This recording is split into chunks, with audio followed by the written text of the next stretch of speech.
साथियों, स्वामी विवेकानंद जी कहते थे कि हमारे युवा हमारे युवाओं को आगे आकर राष्ट्र का भाग्य विधाता बनना चाहिए। इसलिए ये आपकी जिम्मेदारी है कि भारत के भविष्य का नेतृत्व करें। और आपकी ये जिम्मेदारी देश की राजनीति को लेकर के भी है, क्योंकि राजनीति, पॉलिटिक्स देश में सार्थक बदलाव लाने का एक सशक्त माध्यम है।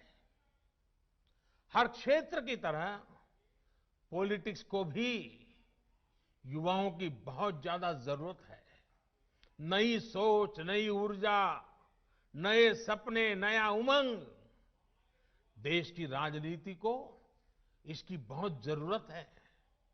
साथियों, पहले देश में ये धारणा बन गई थी कि अगर कोई युवक राजनीति की तरफ रुख करता था तो घर वाले कहते थे कि अब बच्चा बिगड़ रहा है, क्योंकि राजनीति का मतलब ही बन गया था झगड़ा, फसाद, लूट, खसोट, भ्रष्टाचार, न जाने क्या क्या लेबल लग गए थे। लोग कहते थे कि सब कुछ बदल सकता है, लेकिन सियासत नहीं बदल सकती। लेकिन आज आप देखिए, आज देश की जनता, देश के नागरिक इतने जागरूक हुए हैं कि राजनीति में वो ईमानदार लोगों के साथ खड़े होते हैं, ईमानदार लोगों को मौका देते हैं।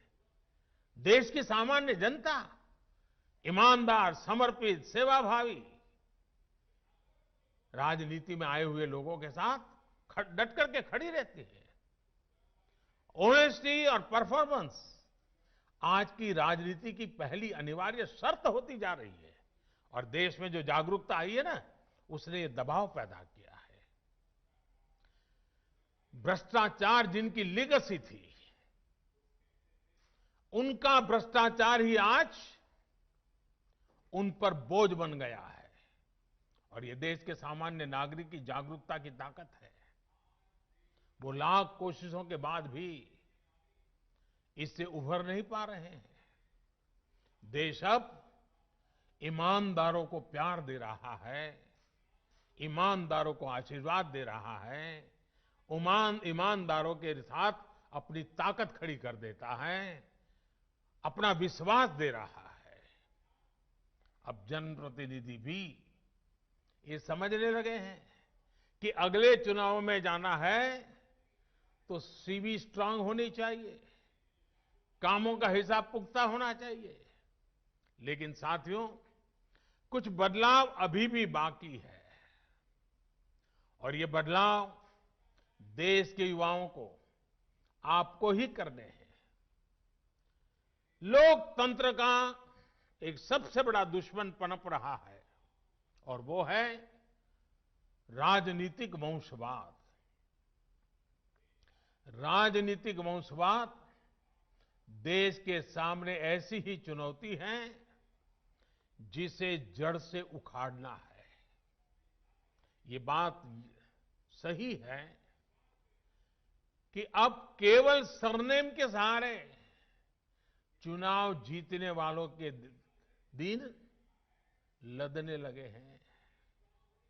लेकिन राजनीति में वंशवाद का ये रोग अभी पूरी तरह समाप्त नहीं हुआ है। अभी भी ऐसे लोग हैं जिनका विचार, जिनका आचार, जिनका लक्ष्य सब कुछ अपने परिवार की राजनीति और राजनीति में अपने परिवार को बचाने का ही है। साथियों, ये राजनीतिक वंशवाद लोकतंत्र में एक नए रूप के तानाशाही के साथ ही देश पर अक्षमता का बोझ भी बढ़ा देता है। राजनीतिक वंशवाद नेशन फर्स्ट के बजाय सिर्फ मैं और मेरा परिवार, इसी भावना को मजबूत करता है। ये भारत में राजनीतिक और सामाजिक करप्शन का भी एक बहुत बड़ा कारण है। वंशवाद की जगह से आगे बढ़े लोगों को लगता है कि अगर उनकी पहले की पीढ़ियों के करप्शन का हिसाब नहीं हुआ तो उनका भी कोई कुछ नहीं बिगाड़ सकता। वो तो अपने घर में ही इस प्रकार के विकृत उदाहरण भी देखते हैं। इसलिए ऐसे लोगों का कानून के प्रति न सम्मान होता है, न कानून का उनको डर भी होता है। साथियों, इस स्थिति को बदलने का जिम्मा देश की जागरूकता पर है, देश की युवा पीढ़ी पे है और राष्ट्रयाम जागृयाम व्यायाम इसी मंत्र को लेकर के जीना है। आप राजनीति में ज्यादा से ज्यादा संख्या में आए, बढ़ चढ़ करके हिस्सा लें। लेना पाना बनने के इरादे से नहीं, कुछ कर गुजरने के इरादे से आइए। आप अपनी सोच, अपने विजन को लेकर आगे बढ़े, एक साथ मिलकर के काम करें, जुट करके काम करें, डट करके काम करें।